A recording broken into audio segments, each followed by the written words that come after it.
Hi guys, and welcome to All About the Philippines. Now today I want to talk about Filipino welfare and the way that works in the Philippines. Now we all know there is no welfare as such in the Philippines, not like what we have here in my country in Australia, that's for sure.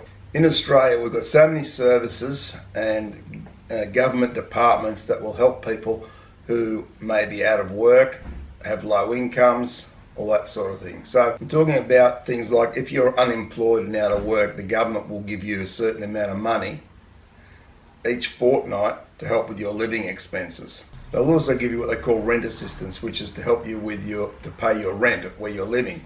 There's things like free Medicare here in Australia, which is free medical to people who needs to go to the doctors, where the doctors may bulk bill, which is actually charge the government for the full amount and the person doesn't have to pay anything. There's discounted prescriptions for medicines that we get here, so you might only pay $6 per script instead of $30 or $40 a script. So there's a lot of help there, and that's just the start of it. There's welfare organisations where you can go and you can get food, you can get help with your bills, electricity, phone. There's clothing places where you can get clothes or furniture for your house.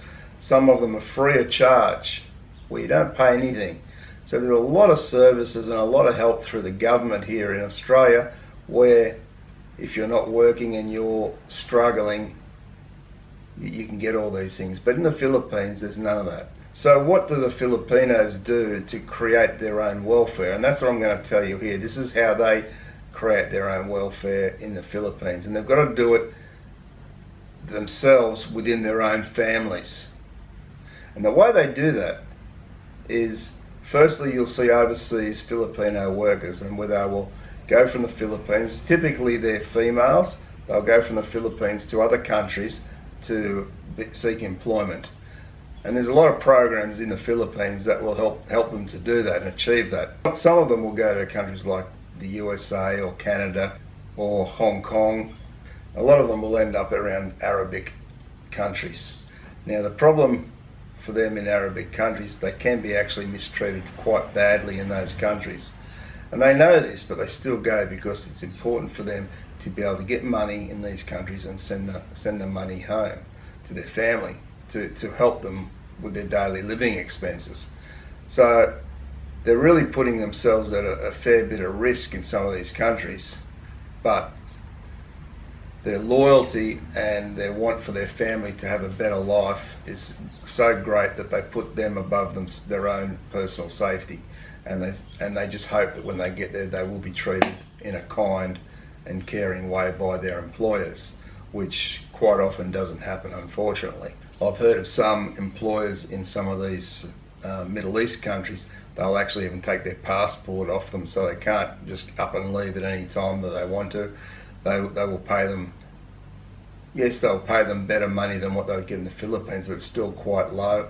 They might withhold that money to try and control them. They might even, in some cases, they might keep them locked in a room, not allowed to go outside.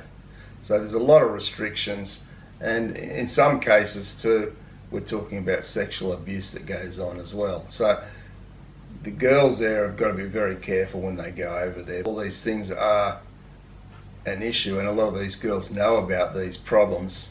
They still choose to go so they can help their families. The other way they can help their families is actually by marrying a foreigner and being able to go to another country such as Australia, USA, Great Britain, New Zealand, places through Europe. If they're able to marry a foreigner, then they can get into that country and they can actually work in that country, and they can then send money back to their families that way, which is helping their family.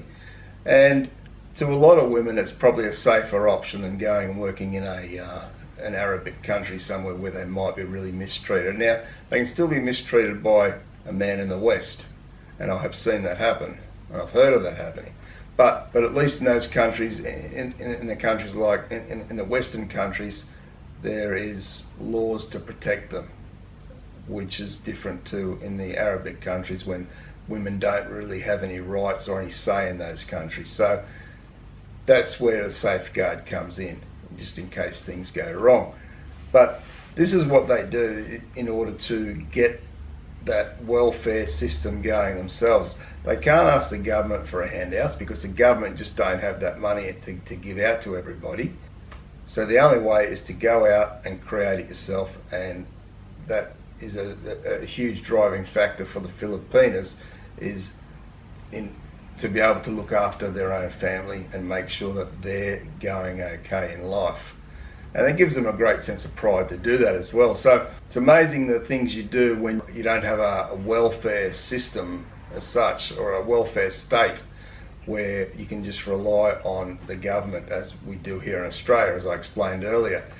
And in many ways, countries like Australia are very spoiled by that, but a lot of people in that country don't actually see how lucky they really are to have all the things we have. It's not till you go to somewhere like the Philippines and see how they have to live and really rely on themselves. And they become very creative and ingenious on how to get that money to make their own lives better and also their families' lives. So guys, that's a couple of ways that the Filipinos can go and get money for their families and to actually create their own little welfare system. I don't know if there's any other ways that you guys know of. If pop them in the comments below, I'd like to hear it.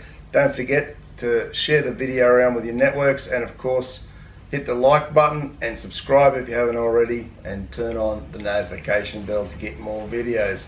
Thanks very much for watching, guys. Appreciate your support. Take care and bye for now.